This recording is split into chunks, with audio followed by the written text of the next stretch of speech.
2023. Sore ini kan kami sajikan informasi teraktual dan terpercaya dari berbagai wilayah di Indonesia dan akan dilaporkan secara langsung oleh reporter kami di lapangan. Bersama saya Firda Ananda dan inilah live update selengkapnya.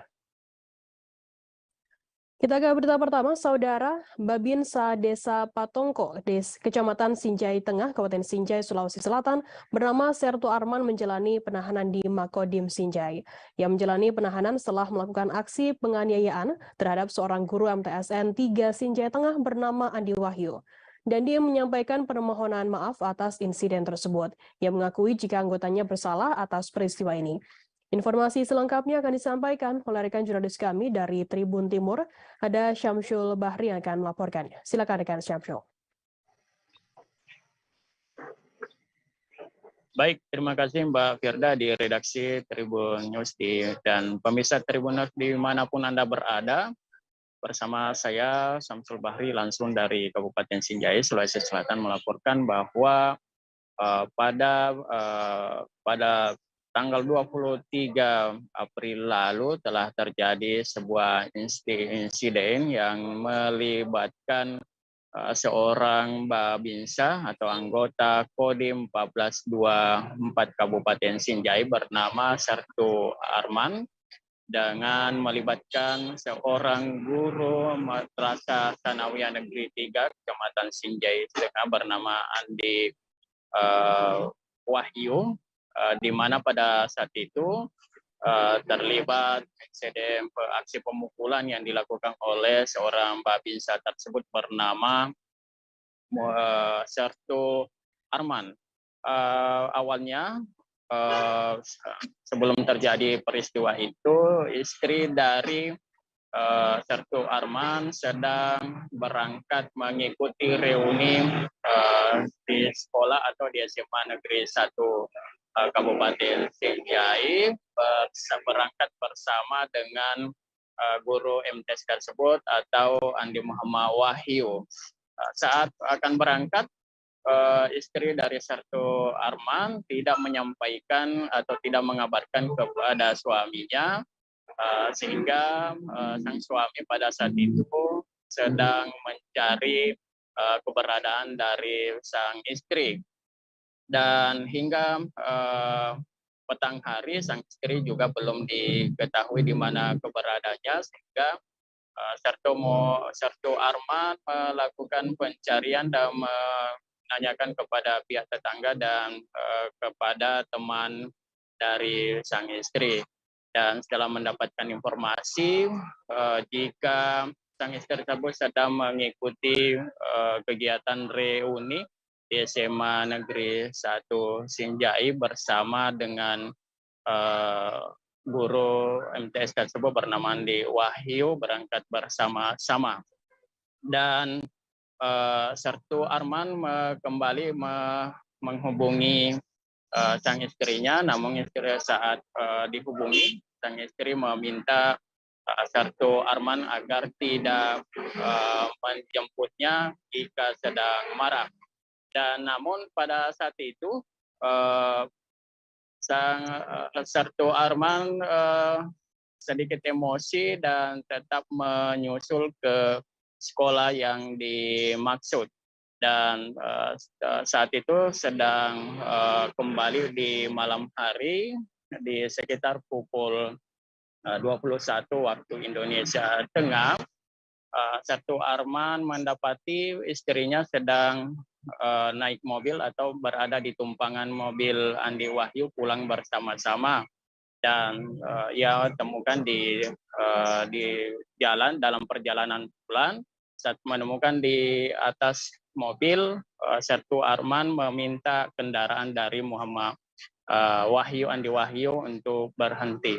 Saat berhenti, Sertu Arman meminta agar istrinya segera turun dari mobil Andi Wahyu dan terjadi insiden. Dia memaksa juga turun Andi Wahyu, kemudian dia memukulnya di atas mobil hingga menyeret turun dari mobil tersebut. Dalam peristiwa itu dapat oleh warga sekitar atau pengendara lain di jalan itu sempat merekam, kemudian video rekaman itu tersebar luas di media sosial, kemudian menjadi aksi sorotan banyak pihak atau publik masyarakat di Kabupaten Sinjai. Dan saat itu, pasca kejadian itu, pihak Adi Wahyu merasa keberatan dan melaporkan ke Polsek Sinjai Tengah, dan selanjutnya melaporkan kejadian itu ke Kodim 1424 Kabupaten Sinjai. Dan setelah laporan itu diterima, kemudian Dandim Kabupaten Sinjai melakukan pemeriksaan terhadap Sarto Arman, dan setelah dilakukan pemeriksaan ternyata ada miskomunikasi yang dilakukan oleh Sarto Arman, kemudian dinilai bersalah dalam peristiwa itu karena melakukan aksi pemukulan kepada seorang guru atau Andi Wahyu dalam peristiwa tersebut. Oleh Dandim 1424 Kabupaten Sinjai menilai hal keliru atau kesalahan yang dilakukan anak buahnya, sehingga terpaksa melakukan penahanan kepada Sarto Arman hingga saat ini, dan akan dipersiapkan untuk menjalani sidang kode etik. Seperti itu, Mbak Firda. Baik, terima kasih rekan Syamsul Bahri dari Tribun Timur atas laporan Anda. Selamat bertugas kembali. Tribuners, akan kami tampilkan berikut wawancara dari Dandim 1424 Sinjai, Letkol Infanteri Sumardi. Berikut liputan untuk Anda. Tanpa diketahui suami, ternyata istri baru berangkat setelah sholat maghrib untuk melaksanakan reuni. Jadi saat itu yang ada di pikiran suami bagi sang istri berangkat sejak pukul 14 kacamata melaksanakan. Kurang lebih pukul 21 kacamata suami menelpon kepada istri dengan nada marah-marah karena sampai dengan malam istrinya belum pulang, padahal punya anak kecil. Dan suami dengan nada marah berharap bisa menjemput istrinya di acara reuni. Namun dari sang istri menjawab, kalau marah-marah tidak perlu datang ke sini karena di sini temannya banyak dan tidak pas kalau datang nanti marah-marah. Sang suami mendengar jawaban itu semakin emosi. Sudah suami istri sudah malam belum pulang, anak kecil menangis, dijemput tidak mau. Itu menurut suami. Maka dengan perasaan itu sang suami yang melaksanakan dinas jaga mencoba. Kecelakaan maut yang terjadi di Jalan Medan Banda Aceh, Desa Bukit Selamat, Kecamatan Sungai Raya, Aceh Timur, mengakibatkan 2 orang meninggal dunia. 2 korban meninggal yakni Syafruddin Daud, 67 tahun, dan Asraf Ikwana Putra, 14 tahun, beralamat di Dusun Gunawan, Desa Tanjung Beridi, Kecamatan Pesangan Selatan, Biran. Informasi lebih lengkapnya akan disampaikan oleh rekan jurnalis kami dari Serami News Indonesia. Ada Zubir yang akan melaporkannya. Silakan rekan Zubir. Ya, terima kasih Firda. Assalamualaikum warahmatullahi wabarakatuh. Dari Provinsi Aceh, tepatnya di Kota Langsa, dapat kami laporkan pada Kamis tanggal 27 April, atau tepatnya kemarin sekitar pukul 14.45 telah terjadi kecelakaan maut di Jalan Lintas Sumatera atau Jalan Medan Banda Aceh, tepatnya di Desa Bukit Selamat, Kecamatan Sungai Raya, Kabupaten Aceh Timur, Provinsi Aceh. Menurut keterangan dari Kasat Lantas Polres Langsa, yaitu AKP Ritian Handayani, menyebutkan bahwasanya kejadian itu, kecelakaan tersebut berawal mobil korban, yaitu jenis Toyota Vios, melaju dari arah Kota Langsa menuju Biren atau dari arah Medan menuju Banda Aceh. Saat tiba di Desa Bukit Selamat atau dengan kondisi jalan lurus, bertabrakan dengan satu unit mobil pickup jenis Grand Max dan satu lagi mobil jenis Suzuki Spin yang parkir di beram jalan tersebut. Saat itu mobil Toyota yang sedang melaju diduga dengan kecepatan tinggi hendak mendahului mobil di depannya, namun sedikit agak melebar ke jalur kanan sehingga pada saat itu langsung bertabrakan dengan mobil pickup jenis Grand Max yang mengarah berlawanan yang saat itu menuju arah Kota Langsa atau dari Banda Aceh menuju Medan. Akibatnya kedua mobil terpental, bahkan mobil Grand Max sempat menyerobot atau menabrak mobil Spin yang parkir di beram jalan tersebut. Akibat kejadian tersebut, dua pengendara atau supir mobil atau pengemudi mobil Toyota Vios yaitu Safruddin Daud usia 74 tahun dan anaknya Asraf meninggal dunia di lokasi kejadian. Sedangkan 3 orang lainnya di mobil Toyota tersebut yaitu istri dan dua anaknya selamat dengan kondisi luka-luka. Sementara 2 orang di mobil Grand Max juga mengalami luka-luka dan korban selamat yang mengalami luka-luka tersebut pada saat itu juga dibawa ke Rumah Sakit Umum Daerah Langsa. Pasca kejadian, jalan Medan Banda Aceh itu sempat macet total hingga berapa ratus meter karena tidak bisa dilalui mengingat mobil yang mengalami tabrakan tersebut masih berada di daerah badan jalan. Apalagi saat itu warga sekitar ramai juga melihat dan ikut membantu bersama aparat yang berada di lokasi untuk menggeser dan menyelamatkan para korban. Sore itu juga petugas dari Satuan Lintas Polres Langsa terjun ke lokasi mengamankan barang bukti yaitu ketiga mobil yang terlibat tabrakan tersebut untuk dibawa ke pos Lantas Polres Langsa. Hingga saat ini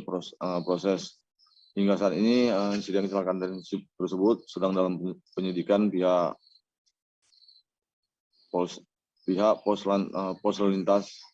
Satuan Lalu Lintas Polres Langsa. Ya, sekian, Firda. Baik, terima kasih rekan Zubir dari Serambi News Indonesia atas laporan Anda. Selamat bertugas kembali. Kita beralih ke informasi selanjutnya, Saudara. Kabar mengejutkan datang dari pekerja migran Indonesia atau PMI atau TKW asal Subang, Jawa Barat. Marlina, 29 tahun, warga desa Kosar, Kecamatan Cipendei, Kabupaten Subang, ditemukan meninggal dunia tidak wajar di dalam kamar kosnya di Taipei, Taiwan. TKW tersebut meninggal dengan kondisi terbaring di atas tempat tidur tanpa menggunakan busana. Ia diduga menjadi korban pembunuhan. Informasi lebih lengkapnya akan disampaikan oleh rekan jurnalis kami dari Tribun Cirebon. Ada Handika Rahman yang akan melaporkan. Rekan Handika.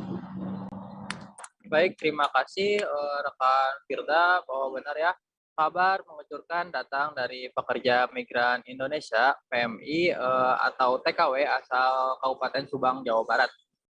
Margina, 29 tahun, TKW warga desa Kosar, Kecamatan Cipendei, Kabupaten Subang tersebut ditemukan meninggal dunia dengan kondisi tidak wajar ya di kamar kosnya di Taipei, Taiwan, di mana TKW tersebut meninggal dunia dengan kondisi terbaring di atas tempat tidur dan tidak mengenakan pakaian sehelai pun. Dia diduga menjadi korban pembunuhan. Pihak keluarga dari Marlina pun didampingi dengan pemerintah desa setempat pada hari ini datang ke DPC Serikat Buruh Migran Indonesia ya atau SBMI Cabang Indramayu untuk melakukan pengaduan atau laporan pada Jumat 28 April 2023. Menurut keterangan keluarga, jadi keluarga ini awalnya mendapat kabar ya dari teman dekat Marlina di Taiwan yang bernama Dian. Pada Minggu 15 April 2023 pukul 6 waktu Indonesia Barat kemarin. Ia mengabarkan bahwa Marlina sudah meninggal dunia. Namun setelah memberi kabar tersebut, Dian menghilang dan tidak bisa dihubungi. Termasuk nomor kontak dari Marlina pasca dikabarkan meninggal dunia, nomor kontaknya sudah tidak aktif lagi ya. Disampaikan pihak keluarga, jadi setelah mendapat kabar tersebut, membuat keluarga kaget ya dan panik. Hal ini yang membuat pihak keluarga langsung melaporkan kejadian tersebut ke pemerintah desa dan pemerintah desa pun melakukan koordinasi untuk bisa mencari tahu kebenaran kabar tersebut hingga akhirnya pihak pemerintah desa mendapat informasi untuk melaporkan kejadian tersebut ke SPMI Indramayu agar bisa ditindaklanjuti. Di sisi lain, pihak keluarga memang mengaku sangat kaget ya dengan setelah mendengar kabar tersebut. Sebagai orang tua, Narin, orang tua dari Marina, mengaku sangat terpukul. Apalagi meninggalnya Marina dikabarkan dalam kondisi tidak berbusana di dalam kamar kos di Taiwan.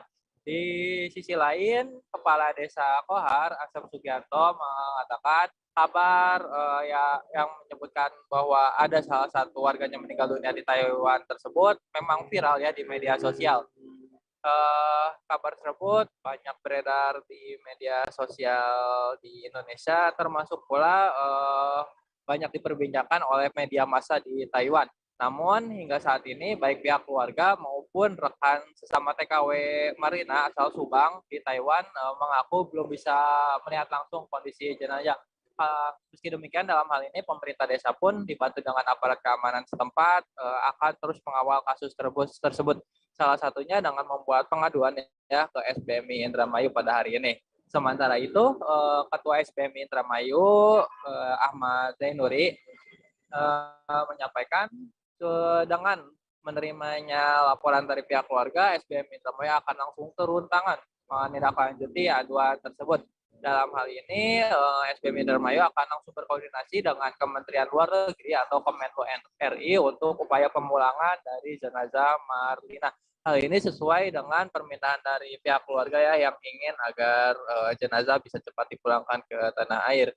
Ya, di sisi lain disampaikan oleh Ahmad Zainuri bahwa Marina ini sebenarnya adalah TKW resmi ya. Ia berangkat sesuai prosedural pada tahun 2018 lalu. Di Taiwan, Marina kemudian bekerja selama 3 tahun di majikan yang pertama ya hingga akhirnya habis kontrak. Namun setelah habis kontrak tersebut, Marina memang tidak langsung pulang ke Indonesia dan memutuskan untuk bekerja lagi di majikan yang kedua. Hanya saja ya saat bekerja di majikan yang kedua ini, majikannya tersebut sering mengadu yang tidak-tidak ke pihak agensi sehingga Marina sering mendapat teguran dari pihak agensi. Hal ini yang membuatnya tidak betah dan memutuskan untuk kabur menjadi TKW kaburan. Kaburnya Marina diketahui juga karena adanya ajakan ya dari rekan sama TKW di sana karena mengiming-imingi Marina dengan gaji besar. Sejak kabur tersebut, Marina kemudian tinggal di sebuah kamar kos di Taipei, Taiwan selama kurang lebih 1 bulan lamanya ya hingga akhirnya ditemukan meninggal dunia. Demikian laporan langsung, Firda dikembalikan lagi ke studio. Baik, terima kasih rekan Handika Rahman dari Tribun Cirebon atas laporannya. Selamat bertugas kembali. Akan kami tampilkan Tribuners berikut wawancara dari ayah dari Marlina, Narin, dan juga Kades Kohar Asep Sugianto. Berikut liputan untuk Anda. Yang menimpa anak Bapak itu seperti apa sih Pak kronologinya Pak? Yang sidang kronologinya itu masalah meninggalnya itu dibilang katanya ada informasi pembunuhan. Tidak tahu yang teman dekatnya itu yang atas nama Dian itu yaitu bareng kontrakan mengasih kabar sama bapak itu hari Minggu pagi Rabu 6. Nah setelah itu dia mengasih kabar sama bapak di Rabu 6 dia putus hubungan atas nama Dian itu, putus hubungan malahan dibilang kabur sama majikannya yang punya pekerjaan ilegal itu. Ya setelah itu ya udah tidak bisa dihubungi lagi, putus hubungan. Bahkan nomor HP almarhum juga dibuang semua. Itunya kartu-kartunya itu dibuang semua. Sesosok mayat ditemukan di dekat pohon di dalam hutan Dusun Parasui, Desa Bolangi, Hutan Bolangi, Kecamatan Patalasang, Kabupaten Goa, Sulawesi Selatan pada Kamis 27 April. Sedikitnya 2 tim kepolisian dari Polda Sulsel dan Polres Goa dikerahkan ke kawasan hutan Bolangi untuk mengidentifikasi temuan sosok mayat pria tersebut. 2 tim yakni dari tim Inafis Polres Goa dan tim Bidokes Polda Sulsel. Polisi mengidentifikasi mayat di kawasan hutan berjarak 1,6 km. Lebih lengkapnya akan disampaikan oleh rekan jurnalis kami dari Tribun Timur. Ada Said Zulfadli yang akan melaporkannya. Silakan rekan Said. Ya, terima kasih Firda, di mana kasus penemuan mayat ini ditemukan pertama kali oleh kakak kandungnya sendiri, yakni Naba, di mana Naba mengatakan bahwa adiknya telah menghilang seminggu pada saat puasa bulan Ramadan kemarin. Diperkirakan dia telah menghilang kurang tak sedap dari informasi warga, sehingga proses pencarian kembali dilaksanakan dan akhirnya ditemukan di kawasan hutan di Bolangi, Kecamatan Patalasang, Kabupaten Goa, Sulawesi Selatan. Setelah menemukan mayat adiknya, ia pun langsung melaporkan ke Pak Desa dan Dusun setempat, dan pihak kepolisian baik dari tim Inafis dan Bidokes Polda Sulsel langsung dikerahkan terjun ke lapangan atau ke TKP. Di mana pada proses hasil olah TKP, petugas kepolisian mengamankan sejumlah barang bukti seperti badi atau senjata tajam, Kanit Reskrim Bonto Marano juga hasil identifikasi awal bahwa mayat tersebut sudah mulai beberapa organ tubuhnya menghilang, seperti kepalanya sudah berbentuk tengkorak. Dan polisi juga belum bisa membeberkan pasti apakah korban adalah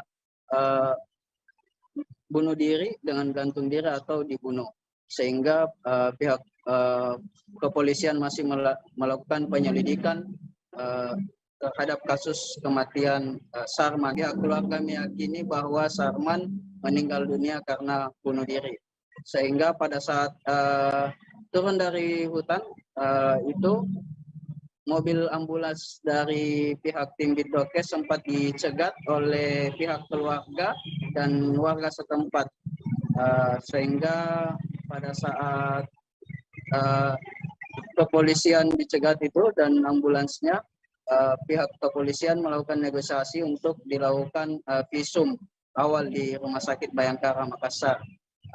Berselang sejam pada saat dicegatnya mobil ambulans, pihak keluarga pun merelakan untuk Sarman dilakukan visum ke Rumah Sakit Bayangkara. Namun pihak keluarga juga bersikeras untuk menolak dilakukannya otopsi terhadap jasad Sarman, sebab mereka meyakini dan menegaskan bahwa Sarman meninggal dunia karena bunuh diri. Demikian cerita. Ya. Baik, terima kasih rekan saya Zulfadli dari Tribun Timur atas laporan Anda. Selamat bertugas kembali. Akan kami tampilkan Tribuners berikut wawancara dari kakak korban Naba, kemudian Kanit Reskrim Polsek Bonto Maranu, Goa, Ibtu Leni Sevianda. Berikut liputan Anda. Ditemukannya seorang mayat, tapi kita belum pastikan apakah mayat ini laki-laki atau perempuan, karena belum ada identifikasi atau dari dokter yang memastikan bahwasanya dari korban jenis kelaminnya apa. Ditemukan di mana? Di hutan Bolangi, Kelurahan Timbuseng, Kecamatan Bonto Marano, Patalasang. Kabarnya korban ini sudah lama dicari sama pihak keluarganya. Dari pihak keluarga ini menyatakan, kita kan belum tahu juga ini apakah benar ini dari pihak keluarganya atau tidak. Cuman ada dari seorang warga yang menginformasikan bahwasannya ada salah seorang dari keluarganya atau saudaranya yang sudah hilang 1 bulan 4 hari setelah bulan puasa. Nah, sampai saat ini tidak ditemukan. Jadi dari pihak keluarga melihat dari ini mayat yang ditemukan, tanda-tanda bahwasannya baju yang digunakan oleh saudaranya ini yang hilang sama persis dengan yang dipergunakan oleh mayat. Kesehariannya almarhum ini bagaimana, Pak? Saya kalau tidak itu di rumah gitu, Pak. Oh, di rumah. Oh, memang dia kapan dikabarkan ini hilang? Itu sudah 4 minggu ini, Pak. Pas ini hari juga. Berarti pas puasa, Di? Iya, pas puasa. Kapan ditemukan ini? Kenapa bisa ditahu? Tadi siang, Pak, karena itu ada kabar dari warga-warga itu kalau ada bau tidak langi-langi itulah. Jadi kalau ada anjing lewat dekatnya itu begitu. Jadi saya putus untuk cari-cari lah sekitar ini, Pak. Karena lama itu selalu saya cari di mana temannya apa. Memang tidak ada kabar itu. Oh, tidak ada kabar. Iya, tidak ada yang pernah lihat apa. Jadi saya cari-cari kabar lah saja, nunggu-nunggu kabar gitu. Pekerjaannya ini apa dia? Seorang pengendara mobil tidak dikenali identitasnya membuat gaduh di jalan perempatan lalu lintas Kyai Haji R. Asnawi Kudus. Pengendara mobil tersebut sempat berhenti di perempatan jalan selama beberapa jam hingga mengakibatkan macet. Dari keterangan para saksi, Margono, penjaga kios cutting stiker dan neon box di jalan tersebut mengatakan mobil berhenti di pinggir jalan sekitar pukul 6 pagi waktu Indonesia Barat. Informasi lebih lengkapnya akan disampaikan oleh rekan jurnalis kami dari Tribun Muria, ada Rezanda Akbar yang akan melaporkannya. Silakan rekan Rezanda. Ya, terima kasih Firda. Seorang pria pengendara mobil yang tidak dikenal gegerkan pengguna jalan sesaat menunjukkan alat kelaminnya di tengah jalan dalam kondisi kemacetan di persimpangan lampu merah di Jalan Kyai Haji R. Asnawi. Dan pada saat itu pertama-tama dari keterangan Margono di saksi sekitar yang mengatakan bahwa kemacetan bermula pada jam 6 pagi. Saat itu mobil yang dikendarai oleh pria yang tidak dikenal tersebut berhenti di tengah-tengah jalan dikarenakan kehabisan bensin. Hal itu disebutkan oleh Margono karena dia sempat berkomunikasi langsung dengan pria tidak dikenali yang mengatakan bahwa dia sempat menawarkan untuk membelikan bensin, namun ditolak oleh pihak dari pengendara mobil. Tidak hanya itu saja, pihak pengendara mobil tersebut lalu keluar dan berduduk-duduk di ruko sebelah milik Margono dan kemudian beristirahat tiduran, dan setelah berselang lama kemudian dia memasuki kios milik Margono. Bahkan sempat diusir oleh Margono karena Margono khawatir jika pria yang tidak dikenal tersebut mengamuk lantaran pria yang tidak dikenal berusaha untuk mengambil gunting. Saat disuruh untuk keluar dari kios Margono, kemudian pria tersebut tak lama kemudian memamerkan alat kelaminnya dengan membukakan sarung yang tanpa mengenakan celana dalam. Dan setelah hal tersebut, setelah dibilang oleh warga sekitar, akhirnya kemudian pria yang tidak dikenal tersebut memasuki dalam mobil dan berhenti diam diri cukup lama. Setelah itu kepolisian datang, petugas Dishub dan petugas polisi datang pada sekira pukul jam 9 pagi setelah ada laporan dari warga. Dan hal tersebut juga dibenarkan oleh Kapolsek Kota Kudus, yaitu Ibtu Subhan, yang mengatakan bahwa pria yang tidak dikenal tersebut berasal dari Surabaya karena plat nomornya adalah plat nomor L, dan pada dalam mobil tersebut ditemukan beberapa berkas-berkas seperti KK, akta kelahiran, dan itu menjadi petunjuk bagi para petugas untuk mencari asal-usul atau identitas pria yang tidak dikenali tersebut.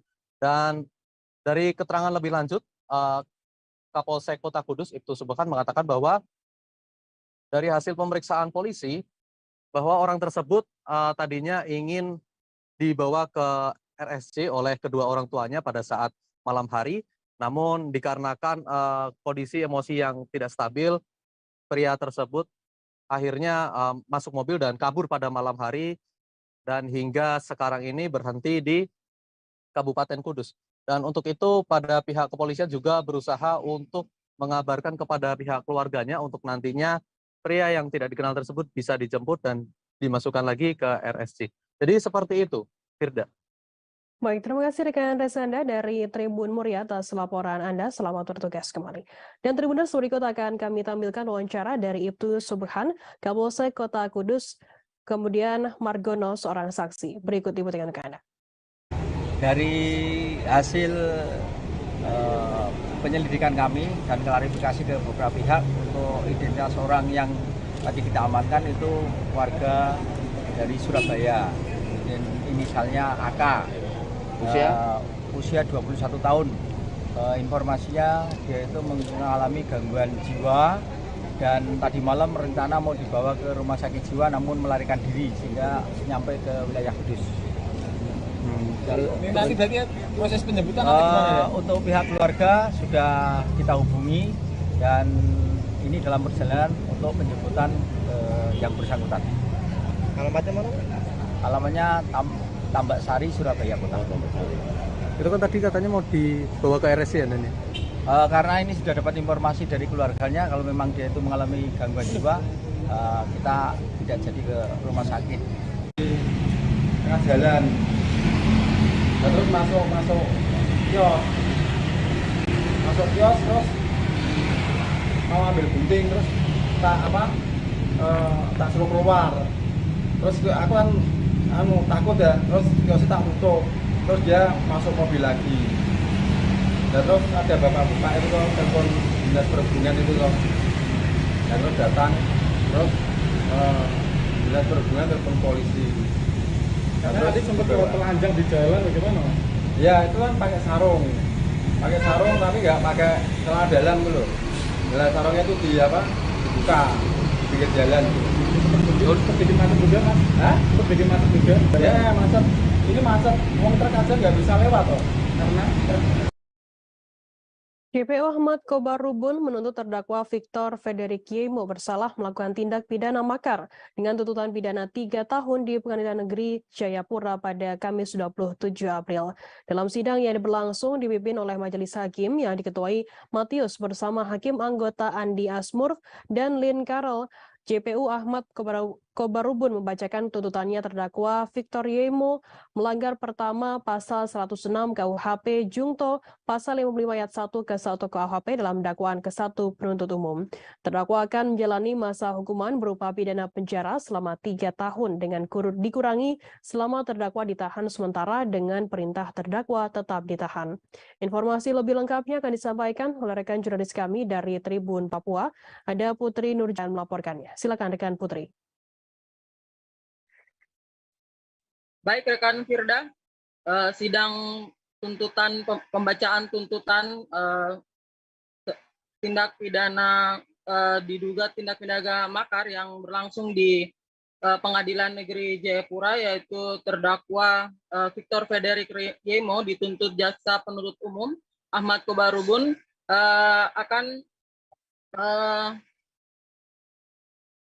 akan dipenjara selama 3 tahun. Kasus dugaan makar yang didakwakan kepada Victor terkait dengan demonstrasi anti rasisme Papua yang memprotes ujaran rasial yang ditujukan kepada mahasiswa Papua di Asrama Mahasiswa Papua Kamasan 3 Surabaya pada 16 Agustus 2019 silam.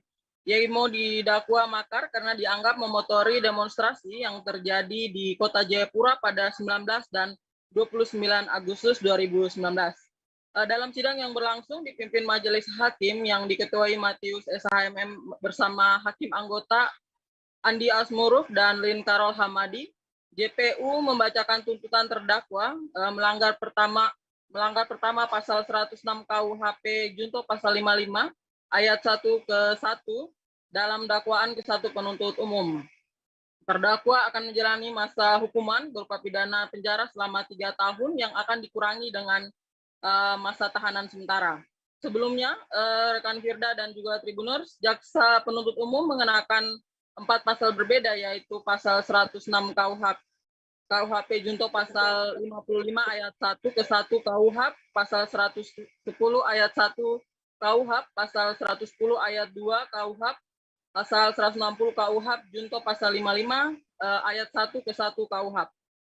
Koalisi Penegak Hukum dan HAM Papua, dalam hal ini kuasa hukum Emmanuel Gobay, mengatakan bahwa jaksa mendakwa dengan 4 dugaan tersebut namun hanya menggunakan 1 dakwaan, yaitu yang pertama pasal 106 KUHP Junto 55 ayat 1 KUHP. Emmanuel menjelaskan dari uraian fakta yang menjadi dasar JPU, pihaknya mengamati adanya keanehan bahwa jaksa tidak menggunakan fakta sidang yang terungkap pada pembuktian. Menurutnya dari unsur-unsur pasal yang tersebut, mayoritas diambil dari berkas perkara sebelumnya, sementara fakta sidang tidak diuraikan secara banyak. Kemudian dalam saksi juga tidak melihat untuk pernyataan di dalam video, namun fakta sidang tidak satupun ada video yang diputar dan ditujukan dalam persidangan yang dijadikan alat bukti. Dikatakan berkaitan dengan video pernyataan, semestinya JPU juga tidak menggunakan pasal 106 KUHP, tetapi menggunakan Undang-Undang ITE. Emmanuel juga menyebutkan fakta miris lainnya karena hanya untuk tuntutan tersebut sidang ditunda hingga 2 kali. Semestinya waktu yang sangat banyak dapat dimanfaatkan oleh jaksa untuk menguraikan fakta sidang secara maksimal. Menurut Emmanuel juga jaksa tidak memasukkan keterangan saksi ahli yang sudah dihadirkan oleh koalisi di persidangan. Hasil pembacaan tuntutan tersebut, pihaknya bersama kliennya Victor Yemo akan menjawab secara tertulis dalam pledoi dan akan dibacakan pada sidang pledoi yang direncanakan pada hari Selasa tanggal 2 Mei 2023 nanti. Demikian rekan Firda. Baik, terima kasih rekan Putri dari Tribun Papua atas laporan Anda. Selamat bertugas kembali. Akan kami tampilkan Tribuners berikut wawancara dari kuasa hukum Emmanuel Gobay. Berikut liputan untuk Anda.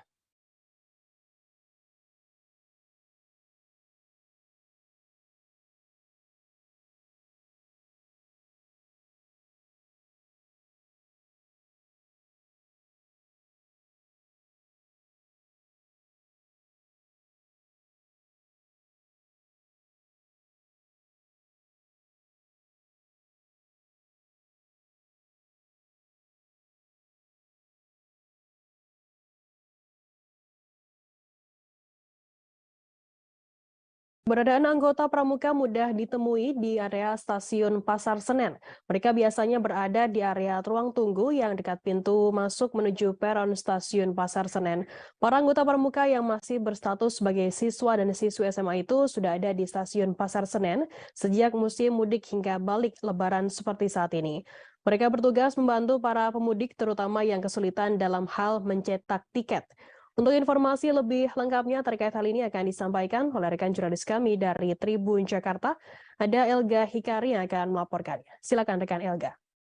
Ya, selamat sore Firda dan Tribuners. Benar saja di masa arus mudik dan juga sampai arus balik ini, tak hanya TNI Polri yang dikerahkan untuk membantu kelancaran para pemudik di Stasiun Pasar Senen Jakarta Pusat, namun para anggota pramuka juga dilibatkan untuk membantu para pemudik yang berada di Stasiun Pasar Senen ini. Para anggota pramuka ini bertugas setiap harinya sejak H-7 sebelum Lebaran sampai arus balik hari ini. Mereka bertugas dari pukul 8 pagi sampai 5 sore. Keberadaan para petugas pramuka ini mudah ditemui karena mereka mengenakan seragam lengkap dan berseliweran di area ruang tunggu Stasiun Pasar Senen. Para pramuka ini membantu para pemudik yang kesulitan dalam hal mencetak tiket utamanya, serta juga memberikan informasi perihal jadwal keberangkatan kereta yang akan berangkat di Stasiun Pasar Senen. Adapun sampai hari ini, Jumat 28 April 2023, meski jumlah pemudik yang tiba kembali ke Jakarta terus bertambah, namun para pemudik atau penumpang yang berangkat dari Stasiun Pasar Senen menuju kota-kota di Pulau Jawa sampai hari ini masih alami peningkatan dibandingkan waktu normal. Menurut Kahumas KAI Daob 1 DKI Jakarta Eva Khairunisa, kenaikan jumlah penumpang yang berangkat dari Stasiun Pasar Senen sampai hari ini masih di angka 20-30% dibanding waktu normal. Perkiraan arus balik sendiri akan terjadi sampai 30 April akhir pekan ini yang merupakan hari terakhir libur bersama untuk para pekerja non-PNS dan juga para siswa sekolah, di mana mulai hari Selasa tanggal 2 Mei kegiatan perkantoran dan juga sekolah di DKI Jakarta sudah mulai aktif kembali. Demikian laporan dari Elga, Tribun Jakarta, kembali ke studio. Baik, terima kasih rekan Elga dari Tribun Jakarta atas laporan Anda. Selamat bertugas kembali. Kita beralih ke informasi lainnya, Saudara. H+5 pasca Hari Raya Idul Fitri 1444 Hijriah harus balik kendaraan di Jalan Lintas Sumatera Tebing Tinggi. 4 lawang terpantau masih banyak lalu lalang kendaraan yang dengan plat luar Sumsel dan Sumatera. Dari pantauan di lapangan, walau arus kendaraan yang melintas tidak lagi seramai 2 hingga 3 hari yang lalu, terpantau masih banyak kendaraan pemudik yang juga melintas. Informasi lebih lengkapnya akan disampaikan oleh rekan jurnalis kami dari Tribun Sumsel. Ada Sahri yang akan melaporkannya. Silakan rekan Sahri. Baik, terima kasih rekan Firda dan juga pemirsa Tribun News. Dapat kami laporkan dari Kabupaten Panawang, H+5 hingga H+6, tepatnya hari ini pasca libur Hari Raya Idul Fitri, untuk jalur utama pemudik yang ada di Kabupaten Panawang, yakni Jalan Lintas Sumatera dan juga Jalan Lintas Kepahyang Pagar Alam. Dari pantauan kami sejak kemarin, masih banyak hilir mudik kendaraan para pemudik arus balik. Selain itu, selain kendaraan pemudik, juga di beberapa perwakilan ataupun loket bus tujuan luar provinsi hingga dalam provinsi juga hampir di setiap sore dan pagi itu masih dipenuhi oleh penumpang.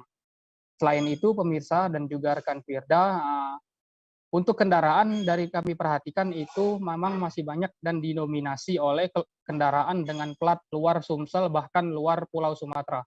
Seperti Pulau Jawa, tujuan Jambi, Bengkulu, bahkan Kota Palembang.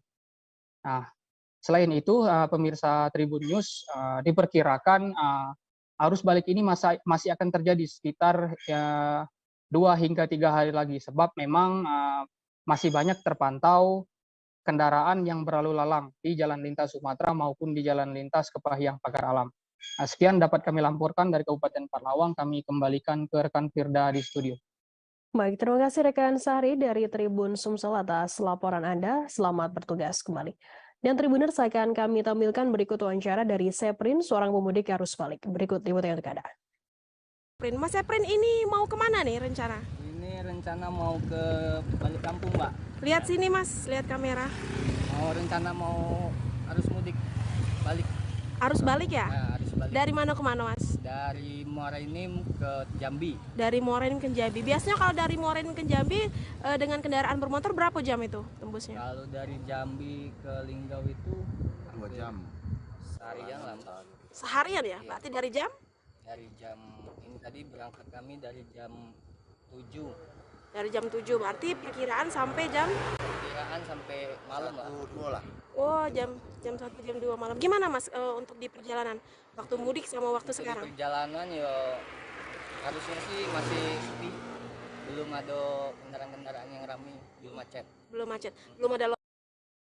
Sama seperti tahun-tahun sebelumnya, volume sampah mengalami peningkatan per harinya jelang Idul Fitri dan pasca Idul Fitri 1444 Hijriah kali ini. Peningkatan volume sampah ini terjadi karena pola konsumsi masyarakat yang berubah, biasanya masak sendiri dan saat ini ada yang memilih membeli di luar. Sehingga terjadi penumpukan sampah plastik anorganik.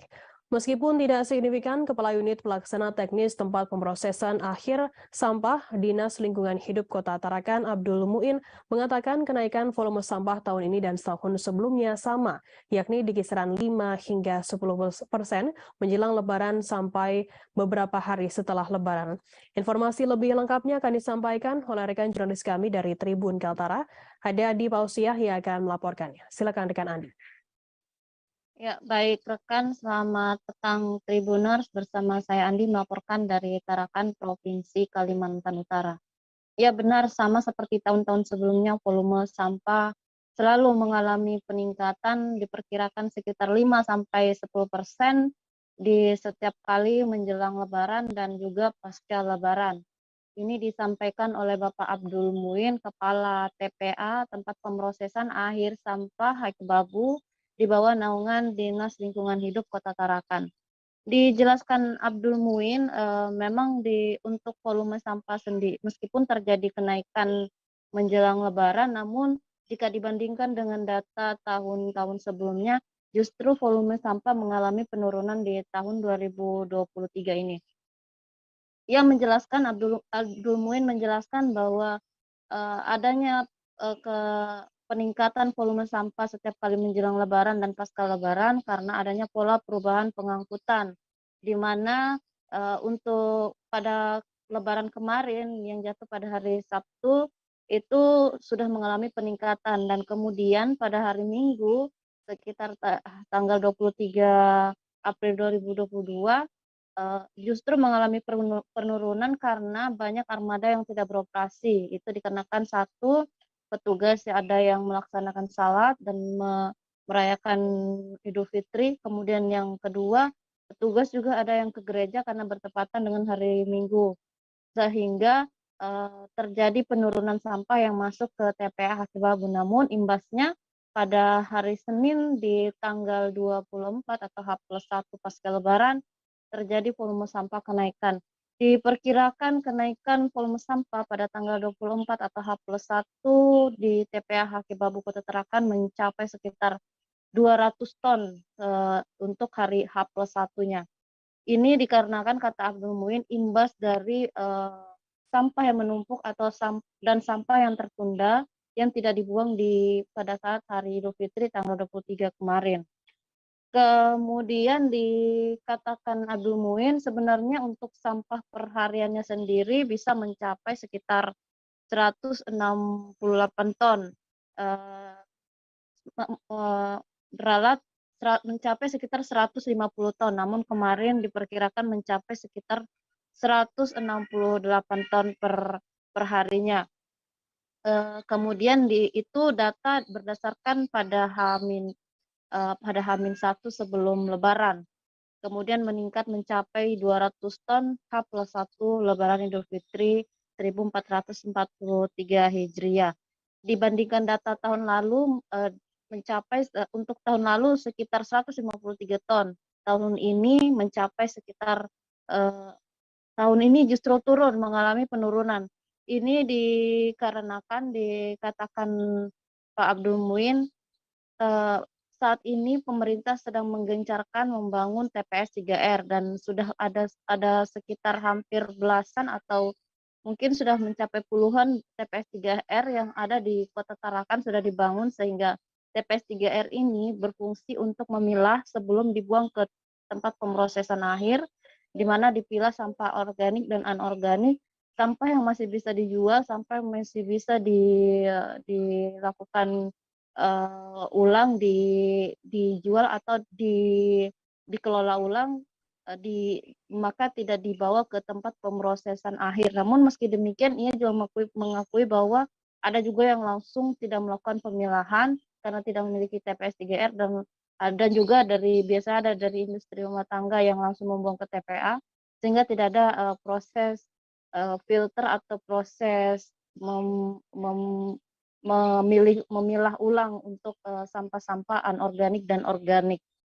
Untuk saat ini sendiri, ia mengatakan bahwa di TPA juga saat ini sudah crowded, sudah mengalami overload atau over kapasitas untuk sampah, di mana dari luas 3,5 hektar saat ini yang digunakan adalah sekitar 1,5 hektar, sudah sangat tidak mumpuni untuk dilakukan pembuangan sampah di Hakibabu.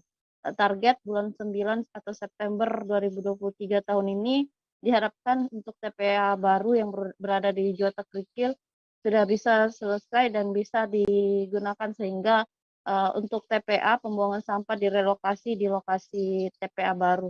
Demikian rekan, saya melaporkan dari Kota Tarakan, Provinsi Kalimantan Utara. Baik, terima kasih rekan Andi Pausia dari Tribun Kaltara atas laporan Anda. Selamat bertugas kembali. Dan Tribuners, akan kami tampilkan berikut wawancara dari Abdul Muin, Kepala Unit Pelaksana Teknis Tempat Pemrosesan Akhir Sampah Dinas Lingkungan Hidup Kota Tarakan. Berikut liputan rekan.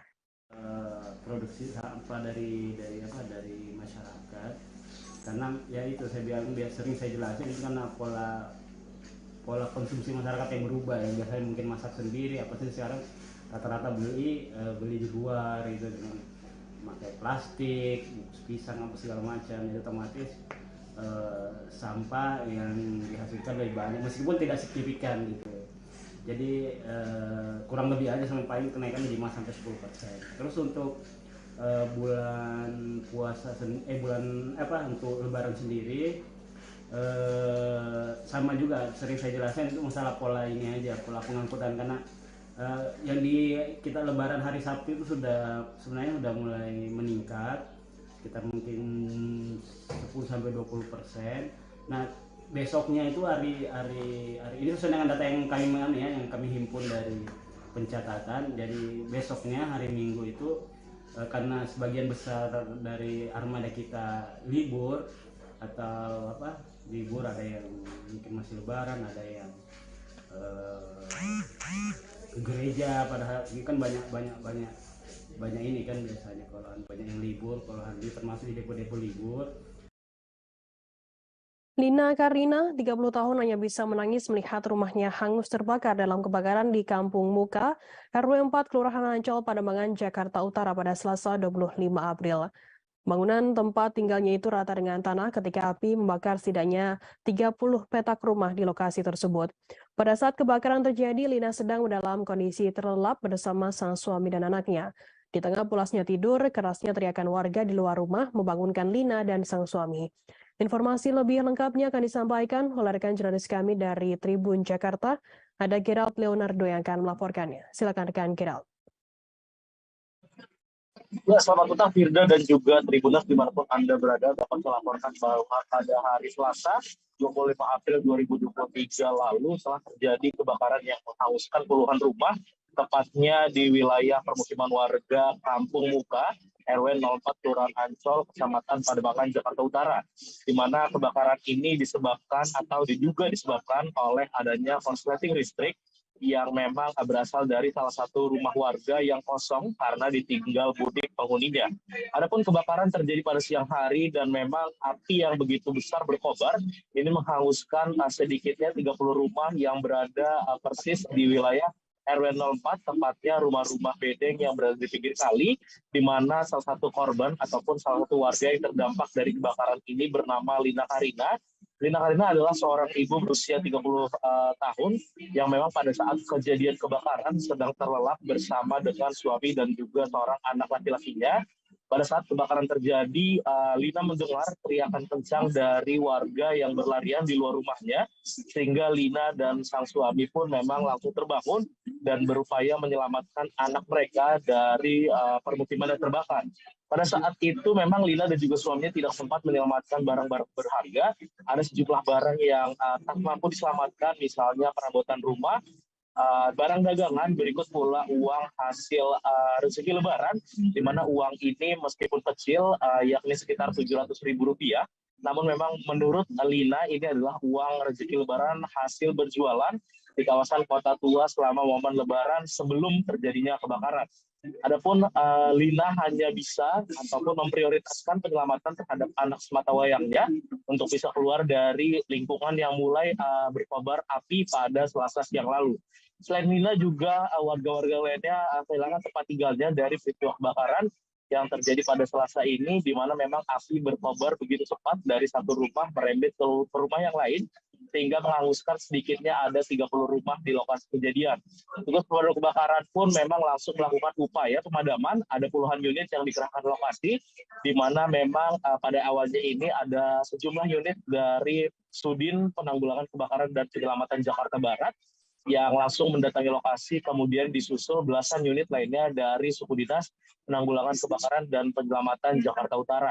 Tugas berjibaku memadamkan api yang memang akhirnya bisa dipadamkan dalam kurun waktu 1 jam, dan hasil pemadaman ini memang berdasarkan pantauan di lokasi pada Selasa lalu, rumah-rumah warga sudah tampak kosong dan ada juga yang bahkan hancur ataupun rata dengan tanah akibat kebakaran hebat yang terjadi di Kampung Muka Ancol di momen ataupun di hari yang masih lekat dengan suasana Lebaran Selasa 25 April 2023 silam. Dari Jakarta Utara, Gerald Leonardo melaporkan, kembali ke studio.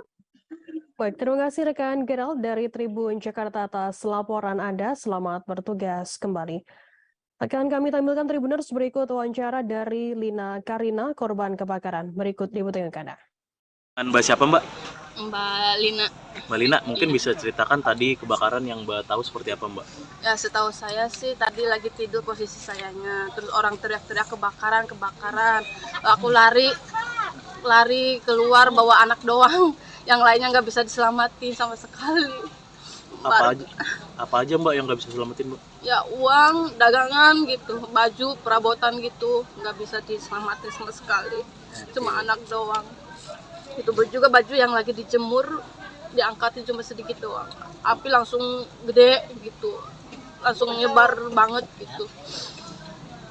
Yang penting anak aja dah kita. Nah Mbak, itu pada saat kejadian tadi berarti Mbaknya lagi tidur atau lagi ngapain Mbak? Iya, lagi tidur siang itu. Kita lagi tidur siang, terus orang teriak-teriak kebakaran dengernya dari itu listrik. Dari listrik langsung pretek-pretek langsung nyebar gede banget. Udah, itu doang denger. Saya udah lari aja ke depan ke sini. Oke. Tadi di rumah Mbak lagi sama siapa tuh Mbak? Lapar, capek. Anak saya sama suami itu juga lagi pada tidur semua. Oh, jadi lagi pada tidur dengar orang teriak-teriak ya? Iya, kita lagi tidur. Mbak, mungkin bisa diperjelas lagi Mbak, yang hilang dari dalam rumah apa aja sih Mbak? Ya uang, dagangan, terus baju, sama perabotan gas juga. Pemprov DKI melalui Dinas Pendudukan dan Catatan Sipil memprediksi Jakarta bakal diserbu 36.000 hingga 40.000 pendatang selesai libur Lebaran 2023. Jumlah pendatang ini meningkat 20% dibandingkan sebelumnya. Meski diperkirakan Jakarta diserbu pendatang, Dinas Dukcapil DKI ternyata tak akan melakukan operasi justisi. Kepastian ini disampaikan langsung oleh Kepala Dukcapil DKI Budi Awaludin saat ditemui di Balai Kota Jakarta. Informasi lebih lengkapnya akan disampaikan oleh rekan jurnalis kami dari Tribun Jakarta, ada Dionisius Arya yang akan melaporkannya. Silakan rekan Dion. Iya, Firda dan juga Tribuners, memang Pemprov DKI Jakarta melalui Dinas Kependudukan dan Pencatatan Sipil memprediksi ada kurang lebih sekitar 40.000 pendatang yang bakal menyerbu Jakarta usai Lebaran ini. Angka ini pun naik 20% dibandingkan saat momen Lebaran tahun lalu. Meski demikian, operasi justisi ini tidak akan dilaksanakan oleh Dinas Kependudukan dan Catatan Sipil. Kepala Dinas Kependudukan dan Catatan Sipil Budi Awaludin pun menyebut pihaknya hanya akan melakukan pengawasan dan pendataan terhadap para pendatang selama sebulan ke depan. Pemantauan dan pengawasan ini dilakukan oleh Dinas Dukcapil DKI dengan melibatkan pihak RT, RW, dan Dasa Wisma. Selain itu, Dinas Dukcapil DKI juga mengimbau kepada warga daerah yang ingin merantau ke Jakarta untuk terlebih dahulu melengkapi diri dengan skill atau kemampuan supaya mudah mencari pekerjaan di Jakarta. Bahkan Budi juga menganjurkan mereka untuk mencari pekerjaan terlebih dahulu sebelum merantau ke ibu kota. Meski tak akan menggelar operasi justisi pada tahun ini, namun Budi menyebut pihaknya kini tengah menggodok aturan baru yang nantinya akan menjadi landasan hukum bagi Pemprov DKI Jakarta untuk mencegah masuknya pendatang, salah satunya dengan menambah syarat-syarat yang harus dilengkapi oleh para pendatang sebelum mereka merantau ke Jakarta.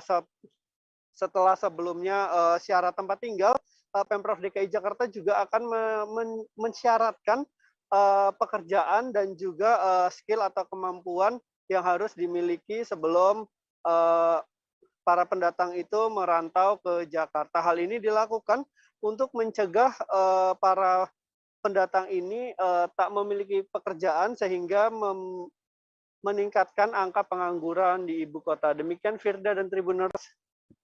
Baik, terima kasih rekan Dion dari Tribun Jakarta atas laporan Anda. Selamat bertugas kembali.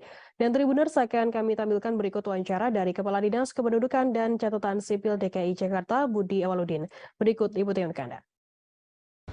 Ya, untuk para pendatang baru yang datang ke Jakarta, ya kita sampai saat ini belum ada kebijakan untuk operasi justisi. Ya, dalam 2 hari sebelum Lebaran kemarin, kami sudah melakukan sosialisasi melibatkan Pak Camat, Lurah, Pak RT, dan Pak RW di dalam proses pendataan baru untuk pendatang yang untuk arus balik mudik ini. Pada saat arus balik mudik ini, ya kita juga melibatkan tidak hanya RT dan RW, juga Dasa Wisma, di mana sebenarnya tidak ada hal yang baru seperti tahun-tahun sebelumnya. Namun ada sedikit hal yang sedikit berbeda saja, di mana kita melibatkan Pak RT dan Pak RW di dalam proses pendataan arus balik mudik dan seterusnya nanti ke depan, seperti itu. Kalau sebelum tahun 2019, pelibatan RT RW itu pada saat proses sebelum pelayanan dokumen kependudukan. Saat ini setelah mereka melakukan pelayanan dokumen kependudukan, kita mintakan mereka untuk melapor ke Pak RT ya dan Pak RW setempat agar Pak RT dan Pak RW bisa mengetahui masyarakatnya yang ada di lingkungannya, dan mereka juga bisa melapor kepada kepala lingkungannya. Dan ini juga untuk tentunya sosial kontrol ya bagi Pak RT dan Pak RW di lingkungan mereka, karena Pak RT Pak RW juga punya tugas menjaga sama-sama menjaga keamanan dan kenyamanan lingkungan di wilayah masing-masing, seperti itu. Tujuan pendataannya itu apa? Tujuan pendataan untuk tertib administrasi kependudukan, seperti itu ya.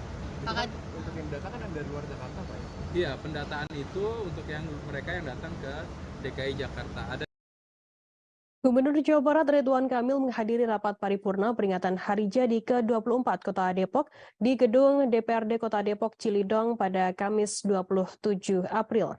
Kegiatan ini sekaligus menjadi ajang pamitan resmi Ridwan Kamil kepada warga Depok.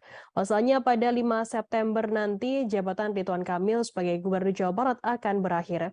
Dia berharap Depok terus berubah menjadi kota yang semakin baik dan nyaman bagi warganya. Informasi lebih lengkapnya akan disampaikan oleh rekan jurnalis kami dari Tribun News Depok, ada Hieronymus Rama yang akan melaporkannya. Silakan rekan Hieronymus. Baik, Firda dan Tribuners, pada Kamis kemarin Gubernur Jawa Barat Ridwan Kamil menghadiri puncak peringatan 24 tahun Kota Depok di Gedung DPRD Kota Depok di Cilodong, Kota Depok, Jawa Barat. Nah, pada kesempatan itu, selain mengapresiasi kinerja dari Pemkot Depok dalam penanganan COVID-19 dan juga stunting, Gubernur Ridwan Kamil juga memaparkan jumlah capaian dari Pemprov Jawa Barat dalam pembangunan di Kota Depok. Salah satunya adalah penataan beberapa situ seperti situ Rawakalong dan situ Jajar sebagai destinasi wisata yang saat ini menarik para wisatawan, dan juga pembangunan underpass Dewi Sartika yang mengurai kemacetan di rel perlintasan kereta api Dewi Sartika. Itu adalah beberapa pembangunan infrastruktur besar yang dilakukan Gubernur Ridwan Kamil selama menjabat sebagai Gubernur Jawa Barat 5 tahun terakhir ini. Nah, pada kesempatan itu, selain pemaparan capaian yang telah dilakukan oleh Pemprov Jawa Barat di Kota Depok, peringatan 24 tahun Kota Depok ini juga menjadi ajang bagi Ridwan Kamil untuk pamitan dari warga Depok, karena pada bulan September nanti dia akan mengakhiri jabatan sebagai Gubernur Jawa Barat. Pada kesempatan itu, Ridwan Kamil meminta maaf jika selama masa kepemimpinannya ada hal-hal yang tidak berkenan atau ada janji kampanye yang belum terrealisasi. Selain itu, dia juga mensyukuri jika ada warga Depok yang mengapresiasi kinerja dari Ridwan Kamil selama menjabat sebagai Gubernur Jawa Barat. Nah, sejauh ini Ridwan Kamil belum memutuskan apakah akan maju lagi dalam kontestasi Pilkada Jawa Barat pada 2024 nanti. Sejauh ini dia masih berkonsentrasi untuk bersama-sama Partai Golkar memenangkan pileg di Jawa Barat nanti. Dan saat ini Ridwan Kamil juga masih masuk dalam radar Cawapres untuk pemilu 2024, hingga saat ini belum diketahui secara pasti apakah dia akan kembali maju ke Jawa Barat atau akan maju ke kontestasi yang lebih besar atau lebih tinggi di tingkat nasional. Demikian laporan kami dari Kota Depok. Firda, kembali ke Anda di studio. Baik, terima kasih rekan Hieronymus Rama dari Tribun News Depok atas laporan Anda. Selamat bertugas kembali. Tribuners, berikut akan kami tampilkan wawancara dari Gubernur Jawa Barat Ridwan Kamil. Berikut liputan untuk Anda. Jawa Barat, kami mengaturkan selamat hari jadi untuk Depok ke-24. Depok mengalami banyak perubahan, banyak kemajuan, didukung terus dari pemerintah Provinsi Jawa Barat. Ada jumlah underpass desa kita dari provinsi, Rawang-Rawang, kemudian pasar dan lain-lain. Kita akan terus maksimalkan karena Depok tantangannya besar sebagai kota yang nempel di Jakarta, dinamika perkotaannya sangat luar biasa. Dan banyak kemajuan harus diakui, penghargaan juga banyak, viral-viral yang juga banyak, ya. Jadi kita sempurnakan yang kurang-kurang, tahankan yang baik-baik, dan benar-benar bisa terus menjadi juara. Seperti itu, terima kasih. Aliansi Mahasiswa Buruh Menggugat atau Ambruk Keva Menamu Timur Tengah Utara menggelar aksi demonstrasi mendesak pemerintah daerah membayar upah para pekerja rumah tidak layak huni atau RTLH di Kelurahan Sasi tahun anggaran 2021. Aksi demonstrasi Ambruk Keva Menamu tersebut menuntut pembayaran upah para pekerja rumah tidak layak huni di Kelurahan Sasi dilakukan pada Kamis 27 April di halaman kantor Bupati Timur Tengah Utara dan kantor Kejaksaan Negeri Timur Tengah Utara. Informasi lebih lengkapnya akan disampaikan oleh rekan jurnalis kami dari Pos Kupang. Ada Onci Rebon yang akan melaporkannya. Silakan rekan Onci. Baik, Firda, saya melaporkan langsung dari Kota Keva Menamu, Kabupaten Timur Tengah Utara bahwa pada hari Kamis tanggal 27 April 2023 kemarin, Aliansi Mahasiswa Buruh Menggugat Keva Menamu menggelar aksi demonstrasi di halaman kantor Bupati Timur Tengah Utara dan kantor Kejaksaan Negeri Timur Tengah Utara. Aksi demonstrasi yang dilakukan oleh Aliansi Mahasiswa Buruh Menggugat ini berkaitan dengan upah pekerja bangunan, pembangunan rumah tidak layak huni, program Tekun Melayani Plus, yang merupakan program pilot project program Bupati dan Wakil Bupati Timur Tengah Utara tahun anggaran 2021 lalu. Dalam aksi demonstrasi tersebut, Aliansi Mahasiswa Buruh Menggugat Keva Menamu sempat menemui Bupati, Wakil Bupati serta Sekda Timur Tengah Utara untuk membicarakan terkait kesepakatan beberapa waktu lalu perihal pembayaran upah para buruh yang sampai saat ini setahun lebih belum dibayarkan oleh Ketua KMPS pembangunan rumah tidak layak huni tersebut. Namun dari hasil audiens tersebut, Ambruk Keva Menamu tidak memperoleh jawaban atau kepastian atas upah mereka yang belum dibayarkan sejak tahun 2021 tersebut. Pasca melakukan aksi demonstrasi di halaman kantor Bupati Timur Tengah Utara dan melakukan audiens bersama Bupati dan Wakil Bupati serta Sekda Timur Tengah Utara, Ambruk Keva Menamu juga menyambangi kantor Kejaksaan Negeri Timur Tengah Utara untuk menanyakan, meminta pihak kejaksaan untuk mencarikan solusi terbaik atas persoalan yang sedang mereka alami. Berdasarkan informasi yang disampaikan pihak Ambruk juga bahwa sebanyak 40.925.000 rupiah upah mereka hingga saat ini belum dibayarkan. Demikian laporan saya dari Kabupaten Timur Tengah Utara, rekan Firda. Baik, terima kasih rekan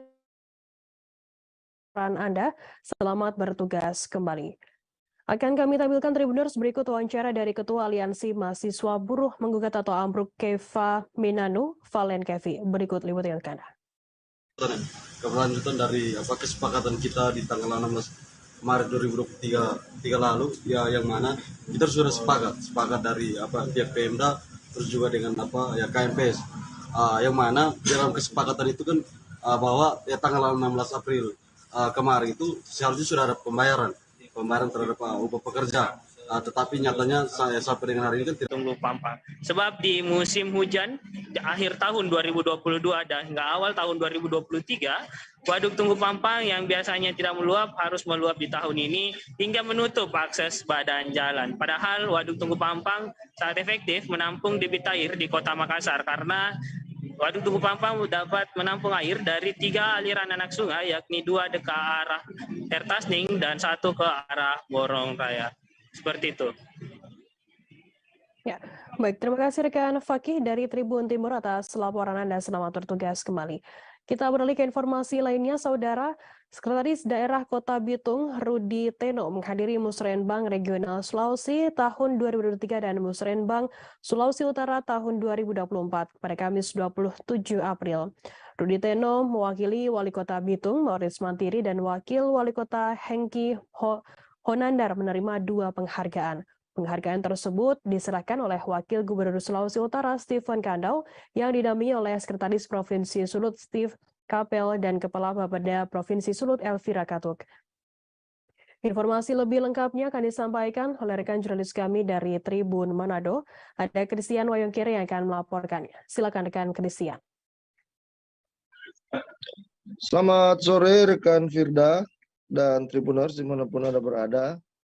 Baiklah, terkait dengan pelaksanaan Musrembang Regional Sulawesi tahun 2023 dan pelaksanaan Musrembang RKPD Provinsi Sulawesi Utara tahun 2024 berhasil atau telah sukses dilaksanakan oleh Bapeda Provinsi Sulawesi Utara di The Sentra Hotel Manado di Kabupaten Minas Utara pada hari Kamis 27 kemarin sampai dengan hari Jumat hari ini tanggal 28 April 2023. Dan di mana pelaksanaan itu juga dihadiri oleh seluruh kepala-kepala pemerintahan seprovinsi, kepala-kepala pemerintahan provinsi sepulau Sulawesi maupun pelaksana tugas atau pejabat dan diwakili oleh asisten. Juga kepala-kepala daerah yang ada di 15 kabupaten kota seprovinsi Sulawesi Utara serta dari Kementerian Dalam Negeri dan dari Bappenas. Dan mewakili Gubernur Sulawesi Utara Bapak Oli Dono Kambe dihadiri oleh Wakil Gubernur Provinsi Sulawesi Utara Stephen O.E. Kandau. Pada kesempatan itu juga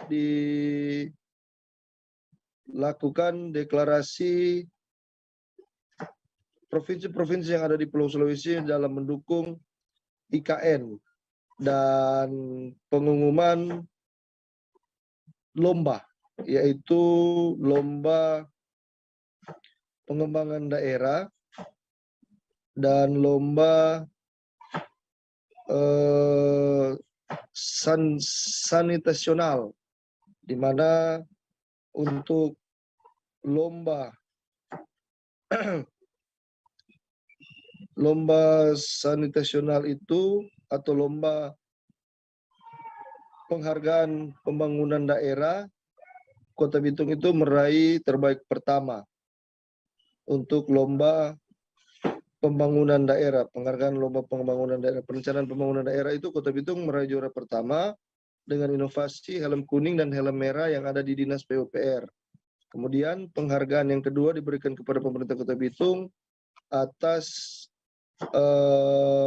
akses sanitasi aman pada penilaian anugerah Sulawesi Utara Sanitational Award tahun 2023 yang diterima oleh Sekretaris Daerah Kota Bitung Insinyur Ignatius Rudi Teno, STMT, mewakili Wali Kota dan Wakil Wali Kota. Demikian rekan Firda, laporan kami dari Kota Bitung. Terima kasih.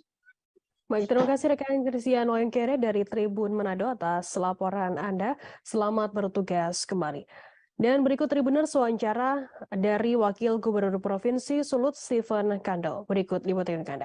Dan yang paling penting juga Musrembang regional itu menselaraskan antara program pembangunan antar provinsi di Pulau Sulawesi. dan 6 provinsi ini supaya betul-betul satu sama lain saling resiprositas, kausalitas, saling komplementer supaya daya ungkitnya lebih dirasakan oleh masyarakat di seluruh provinsi yang ada di Sulawesi. Pak, tadi Pak sempat menyinggung 2024 akan ada pilkada, bagaimana? Saya kan seperti dalam kesempatan ini saya mesti sampaikan karena ada Pak Dirjen Keuangan Daerah, Pembangunan Daerah, terus di Pulau Sulawesi ini baik provinsi dan kabupatennya tidak semua mempunyai kategori fiskal yang menengah, semua rendah. Alangkah baiknya kalau agenda pilkada itu juga sama dengan pilpres dan pileg diongkosi oleh pemerintah pusat. Karena Badan Pekerja Sinode Gereja Pentakosta di Papua Barat menetapkan 5 calon anggota Majelis Rakyat Papua Barat periode 2023-2028. Penetapan itu disepakati melalui musyawarah yang berlangsung di Gereja GPDPB Kanaan, Jalan Merdeka, Kelurahan Padarni, Distrik Manokwari Barat, Kabupaten Manokwari, Papua Barat. Informasi lebih lengkapnya akan disampaikan oleh rekan jurnalis kami dari Tribun Papua Barat. Ada Marvin Raubaba yang akan melaporkannya. Silakan rekan Marvin. Ya, baik rekan Firda dan juga Tribuners. Di Papua Barat sendiri tengah berlangsung atau dalam hal ini proses seleksi anggota MRPB Papua Barat, Majelis Rakyat Papua Barat tengah berlangsung. Dari berbagai instansi maupun lembaga baik ke masyarakat sampai ke tingkat agama masing-masing mengusulkan bakal calon mereka yang akan nanti maju di kursi atau merebut kursi MLP Provinsi Papua Barat. Khususnya dari Sinode GKI ataupun dari gereja Sinode GPDPB Gereja Pentakosta di Papua Barat mengusung 5 bakal calon anggota MLPB yang akan maju bertarung di kursi MRPB Papua Barat. Kelima calon tersebut merupakan hasil diskusi bersama dalam musyawarah yang berlangsung di Gereja GPDPB Kanaan yang berada di Jalan Merdeka, Kabupaten Manokwari, Papua Barat. Hasil diskusi tersebut mengusung 5 nama pendeta dari Sinode GPDPB yang siap maju di pemilihan anggota MRPB. Kendati begitu, nama-nama tersebut nantinya bakal ditampung terus diantar bersama warga jemaat untuk diarahkan menuju ke panitia seleksi yang bertugas di MRPB. Panitia seleksi sendiri yang nanti akan bertugas untuk menyeleksi kira-kira dari 5 calon tersebut siapa yang paling layak nanti untuk maju dalam pemilihan nanti ataupun lolos pada tahap berikutnya. Demikian dari Manokwari yang dapat dilaporkan rekan Firda. Baik, terima kasih rekan Marvin dari Tribun Papua Barat melaporkan langsung dari Manokwari. Selamat bertugas kembali. Dan Tribuners akan kami tampilkan berikut wawancara dari Pendeta Muda Thomas Sikirit. Berikut diputarkan. Dari Gereja Pentakosta Papua Barat, kami hari ini melakukan musyawarah terkait dengan bakal calon dari perwakilan dari Gereja Pentakosta Papua Barat untuk masuk mengikuti konteks seleksi di lembaga kultur MLP Papua Barat pada hari ini. Kami melakukan tahapan ini agar perwakilan dari gereja bukan datang dari person tapi ini dari sinode, klasis dan jemaat yang merekomendasikan untuk mengikuti konteks atau mengikuti seleksi lebih lanjut dari panitia seleksi. Kami hari ini dieskakan dari sinode untuk melakukan seleksi dari intern organisasi Gereja Pentakosta Papua, siapa-siapa yang layak untuk bisa kami merekomendasikan dari organisasi kami untuk mewakili untuk mengikuti tahapan seleksi lebih lanjut dari panitia seleksi yang dieskakan oleh pemerintah setempat untuk mengikuti seleksi MRP periode 2023-2028. Bapak mungkin dari GPDP sendiri yang diusung ada berapa calon? Ya, kami dari organisasi Pentakosta Papua Barat, kami mengusung 5 orang bakal calon. Tim Penggerak Pemberdayaan Kesejahteraan Keluarga atau TPPKK Kota Sorong dan Putri Indonesia Papua Barat 2 2023 Cindy Agatha Bosawer mengunjungi anak-anak di Kelurahan Klademak, Kota Sorong. Kunjungan TPPKK dan Putri Indonesia asal Maibra tersebut bertujuan agar menyerahkan makanan tambahan kepada anak stunting di Klademak. PJ Ketua TPPKK Kota Sorong, Jacqueline Yarangga mengatakan momentum ini PKK menggandeng Cindy Bosawer agar melihat kondisi anak-anak stunting di Kota Sorong, Papua Barat Daya. Informasi lebih lengkapnya akan disampaikan oleh rekan jurnalis kami dari Tribun Sorong. Ada Safwan Asari yang akan melaporkannya. Silakan rekan Safwan. Baik, Firda dan juga Tribuners dimanapun Anda berada, pada malam hari ini dapat saya kabarkan dari Kota Sorong, Provinsi Papua Barat Daya bahwa pada siang tadi tim penggerak PKK Kota Sorong dan juga Putri Indonesia Papua Barat 2 2023 Cindy Agatha Bosawer telah melaksanakan kunjungan di Kelurahan Klademak Kota Sorong Papua Barat Daya.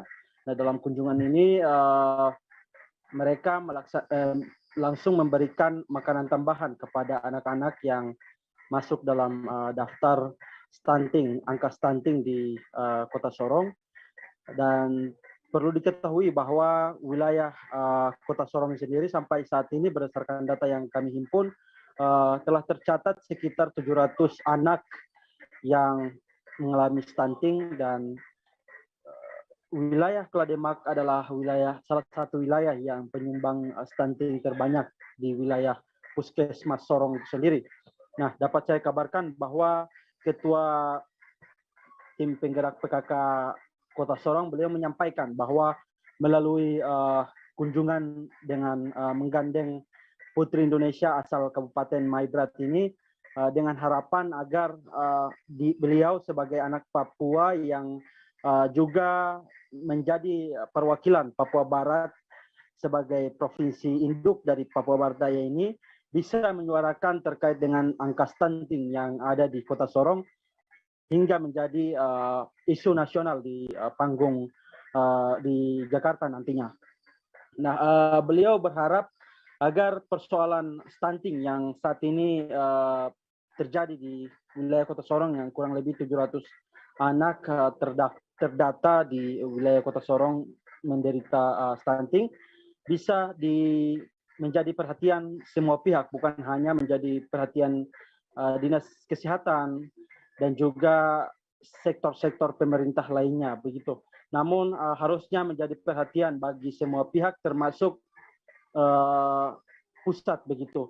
Nah, selain itu dapat saya kabarkan bahwa dalam kunjungannya di Klademak, Putri Indonesia 2 yang merupakan perempuan pertama Maibrat yang ikut ajang Putri Indonesia ini, beliau menyampaikan bahwa persoalan stunting ini telah menjadi persoalan nasional dan nantinya beliau berjanji akan membawa isu ini ke Jakarta agar menjadi isu bersama begitu, karena pemerintah daerah tidak bisa berjalan sendiri, harusnya ada perhatian bersama, perhatian antar sektor baik pemerintah, masyarakat dan juga pemerintah pusat untuk menanggulangi persoalan stunting di wilayah Kota Sorong dan juga wilayah tanah Papua, khususnya di wilayah Papua Barat maupun Papua Barat Daya. Begitu, Firda. Baik, terima kasih rekan Safwan dari Tribun Sorong atas laporan Anda. Selamat bertugas kembali. Dan Tribuners, akan kami tampilkan berikut wawancara dari Putri Indonesia Papua Barat 2 2023, Cindy Agatha Bosawer dan juga PJ Ketua TPPKK Kota Sorong, Jacqueline Maspaitela Yarangga. Berikut liputan Anda. Iya, jadi kegiatan hari ini Cindy mengunjungi Kelurahan Klademak untuk melihat langsung berkunjung anak-anak stunting ya, anak-anak stunting di wilayah Klademak ini. Memang mengapa dengan stunting ini kita bawakan, karena memang menjadi pusat concern kita bersama. Di sini kenapa saya datang, saya sebagai putri, terus lalu tujuannya apa? Baik, terima kasih untuk hari ini kita menjadi bagian daripada tim penggerak PKK, bahkan juga bagian daripada mama-mama untuk mengantar Cindy sebagai putri keterwakilan dari Papua Barat untuk di ajang Putri Indonesia, dan harapan kami ke depan Cindy akan membawa pesan-pesan kemanusiaan yang akan memberikan dampak yang sangat luar biasa, terlebih khusus untuk anak-anak stunting yang berada di Provinsi Papua Barat. SA 52 tahun warga kampung Cisedang, Desa Margaluyu, Kecamatan Sajirat tewas secara tragis setelah diamuk massa pada pukul 12 siang waktu Indonesia Barat pada Rabu 27 April. Kapolres Lebak AKBP Wiwin Setiawan mengatakan pengeroyokan bermula saat korban mengancam kepada warga kampung Cisedang dengan ucapan kasar dan ancaman sehingga membuat warga geram kepada korban. Terkait dengan korban diamuk massa,